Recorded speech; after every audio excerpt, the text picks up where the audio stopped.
This channel does not promote any violent, harmful, or illegal activities. All content provided by this channel is meant for an educational purpose only. Cancer Healer Center, a new beginning.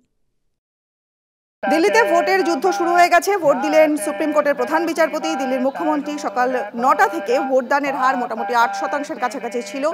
আর এই মুহূর্তে দুটো ছবি, মহাকুম্ভে রয়েছেন প্রধানমন্ত্রী নরেন্দ্র মোদী প্রয়াগরাজে, এবং পাশাপাশি দিল্লিতে ভোটের যুদ্ধ চলছে।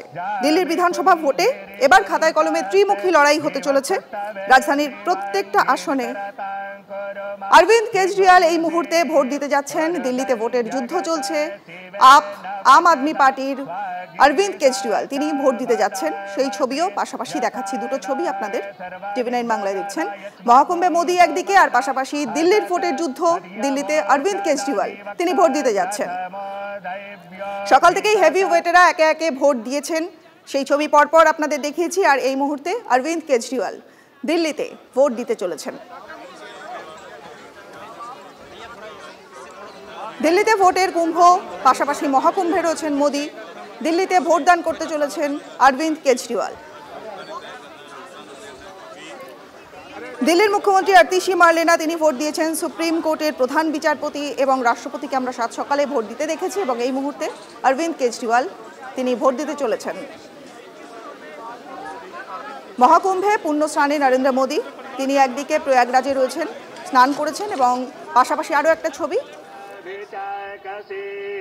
जामे कुंगिरि संतास्ते विवर्खस्तवे शिवांगिरितरांकुरुमा हिगुंसि पुरुगं जगत शिवे नवचसा त्वागिरि साचा बदामसि यथा नः सर्वमिज्जगदा यच्मगुं सोमना हसत अधियवोचदाधिवक्ता प्रथमो दैव्यो भिखक अहिंश्च सर्वंजं भय सर्वासु जातु धान्यो धराचिः यतो यतः समीहसे ततो नो अभयं गुरु सण्डः कुरु प्रजाभ्यो भयन्नः पशुभ्यः विश्वानिदेवसवितद्दुरितानि परशुभं जन्मदिरान्तर्न।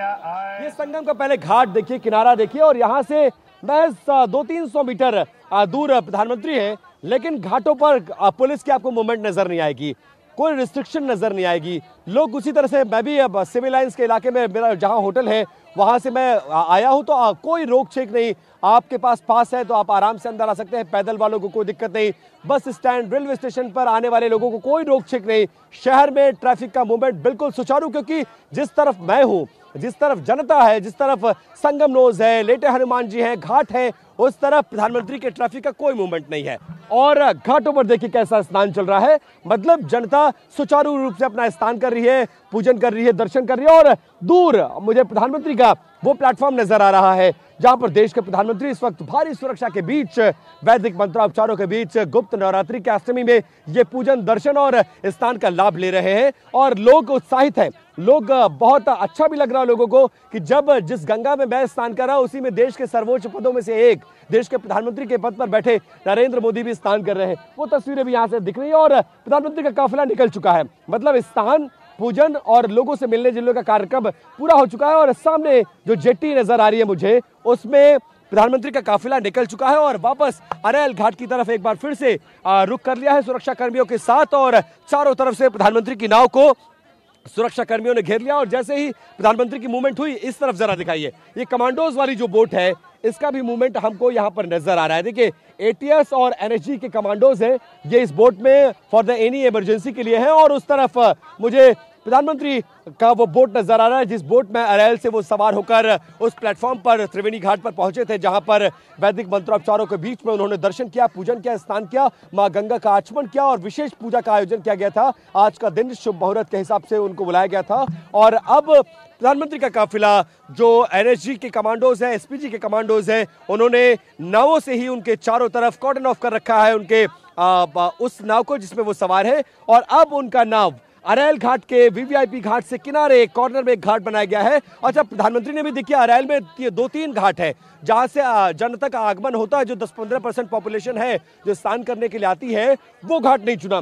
कॉर्नर में एक कोने में जो घाट है जहां पर पब्लिक का आवागमन नहीं होता है, वहां पर प्रधानमंत्री ने चुना। तो जनता की सहूलियत का ध्यान, शहर में नहीं जाएंगे, लेटे हनुमान जी मंदिर नहीं जाएंगे, अक्षय वट नहीं जाएंगे, शहर के में मूवमेंट नहीं करेंगे, और इस बात का ध्यान कि महाकुंभ में आने वाले श्रद्धालुओं को मेरी वजह से कोई दिक्कत ना हो, क्योंकि प्रधानमंत्री का ऐसा पद है, एक सिक्योरिटी होती है और उस सिक्योरिटी एजेंसीज उसके एसओपीज को पालन करती है। इसलिए अगर मूवमेंट होता तो थोड़ी दिक्कत जरूर होती, डाइवर्जन होता, लोगों को थोड़ा सा घूमना पड़ता, गाड़ियां नहीं आ पाती, गाड़ियां आती तो एक रिस्ट्रिक्टेड एरिया तक उनको रोक दिया जाता। लेकिन सब कुछ बहुत सधे हुए अंदाज में करते हुए, एक बड़ा संदेश देकर जाते हुए, और ये स्नान एक बड़ा संदेश देता है खासकर उन सनातनियों में जो हिंदू धर्म और सनातन धर्म में आस्था रखता है, और उनको ये लगता है कि हाँ, हमारे देश के सर्वोच्च पद पर बैठा एक इंसान ऐसा भी है जो सनातन धर्म से आता है और इस पद पर बैठने के बाद भी अपने धर्म, अपने पूजा पद्धति को नहीं भूला है, और अपने वोटरों में भी एक बड़ा संदेश देने की कोशिश। और ऐसे मौके को प्रधानमंत्री कभी हाथ से जाने नहीं देना चाहते, खासकर तब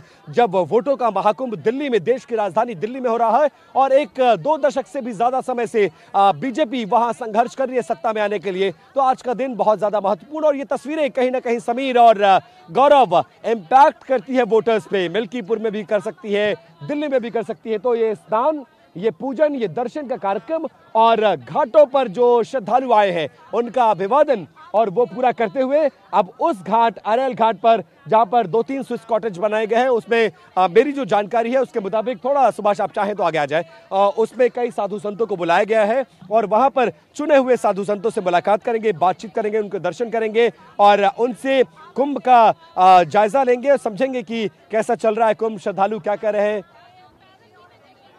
একেবারে কুম্ভ মেলা কেমন চলছে সে বিষয়ে বেশ কিছু নির্বাচিত সাধু সন্তরা যারা রয়েছেন তাদের সঙ্গে প্রধানমন্ত্রী নরেন্দ্র মোদী কথা বলবেন। আমাদের সহকর্মী জ্যোতির্ময় কর্মকার রয়েছেন এই মুহূর্তে আমাদের সঙ্গে। জ্যোতির্ময়,